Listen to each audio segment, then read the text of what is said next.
Bonjour, comment ça va? Hey, ça fait longtemps que je me suis pas adressée en français. Je vous cacherai pas que je suis même pas. Je suis même incertaine là, de comment m'adresser à vous. Ben, je paniquerai pas là, parce qu'on est à peine 40, je pense, sur la page. Fait qu'on est super en famille encore. Donc, merci de m'écouter.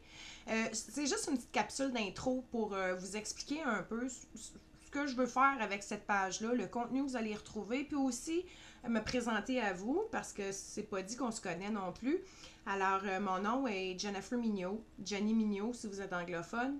Je suis l'épouse d'un ancien combattant blessé par un syndrome de stress post-traumatique depuis 13 ans. Mon mari et moi, on est passés finalement par toutes les étapes du processus de tout ce qui touche le syndrome de stress post-traumatique. Parce que quand j'ai rencontré mon mari, bien qu'il vivait les symptômes, il ne voulait pas les reconnaître, puis il voulait encore moins les admettre. Donc, j'avais 29 ans, il y en avait 40. Maintenant, j'ai 42 ans, puis il y en a évidemment 53. On a 13 ans en arrière de la cravate avec le syndrome de stress post-traumatique. Puis oui, on est encore ensemble, puis oui, on s'aime encore. Puis oui, on croit tous les deux qu'il y a moyen de trouver un équilibre puis d'être heureux, même si le syndrome de stress post-traumatique, c'est comme la troisième personne dans notre maison. Ceci dit, je parle pas au nom de personne, puis ça, là, je veux vraiment mettre ça au clair avec tout le monde. Moi, je parle vraiment en mon nom, au nom de mon couple. C'est mon expérience que je partage. Ça veut pas dire que c'est celle de tout le monde, puis ça veut pas dire que tout le monde va se reconnaître là-dedans. Tant mieux. Tant mieux parce que ça veut dire que c'est pas tout le monde qui est aussi fucké que nous autres. On est super content de l'entendre.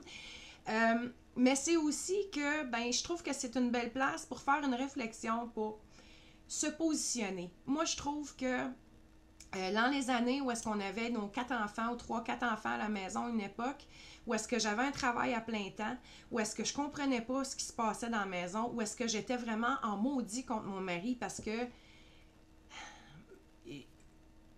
je, je voyais tout personnel, c'était tout lui. Je n'étais pas capable de reconnaître le syndrome de stress post-traumatique dans ce qu'il exprimait, dans ce qu'il vivait.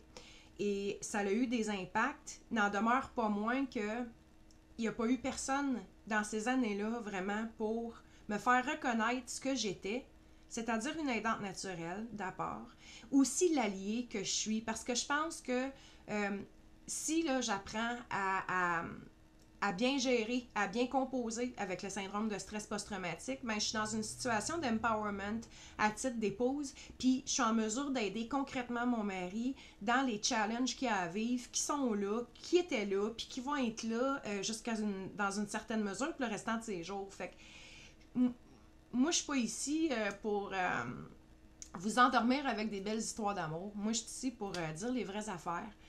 Oui, susciter des réflexions, susciter des discussions. Vous avez le droit d'être d'accord, de ne pas être en accord. Good, on est là pour en parler. Donc, attendez-vous à de tout et de rien. J'aime utiliser l'humour, le sarcasme. Puis c'est vraiment jamais méchant. Si vous saviez à quel point, pour moi, c'est une façon de m'exprimer qui n'est pas toujours nécessairement compris du côté anglophone. Je vais vous le confirmer, mais je me sens chez nous ici dans ma langue, puis ça me fait vraiment du bien de le faire.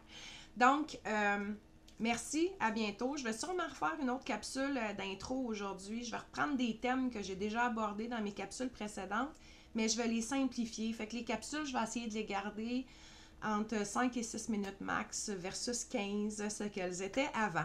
Alors là-dessus, merci. Je vous souhaite de passer une belle journée, puis à la prochaine. Bye bye!